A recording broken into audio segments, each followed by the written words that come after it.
Housing loan मंजूर करून देण्याचे आमिष दाखवत आणि कागदपत्रे घेऊन 25,40,000ची फसवणूक केल्याप्रकरणी अश्विनी महेश ओझा राहणार वनारसे हॉस्पिटल जवळ हिला शिवाजीनगर पोलिसांनी अटक केली आहे। तिला न्यायालयात हजर केले असता 1 दिवसाची पोलीस कोठडी सुनावण्यात आली। दरम्यान 4 चाकी वाहन खरेदीत 20.50 लाखाची फसवणूक प्रकरणी अश्विनी ओझा हिच्यावर गुन्हा दाखल करण्यात आला असून खरेदी केलेले वाहन जप्त करण्यात आले आहे। याबाबत पोलिसातून मिळालेली माहिती अशी, सन 2022 मध्ये अश्विनी ओझा हिने इचलकरंजी येथील संतोष मालू यांना हाऊसिंग लोन मंजूर करून देण्याचे आमिष दाखवत आवश्यक कागदपत्रे घेतली होती।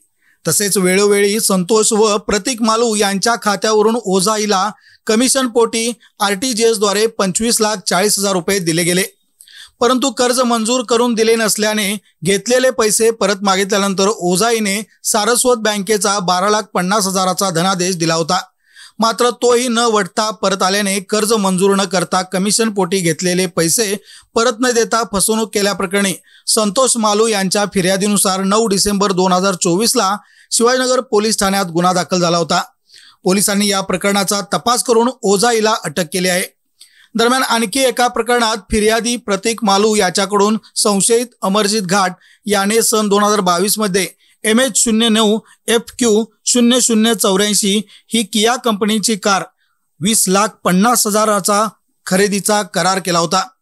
त्यापोटी 5 लाख रुपये रोख आणि उर्वरित 15,50,000चे बँक कर्ज भरण्याबाबत घाट याने करार केला होता। घाट याने रोख रकमेपोटी बँक ऑफ बडोदाचे 2 चेक देऊन सदरची कार ताब्यात घेतली होती, परंतु घाट याने दिलेली दोन्ही चेक न वटता परत आले। याबाबत मालू याने विचारणा करत कार परत मागितली असता घाट याने उडवाउडवीची उत्तर दिले।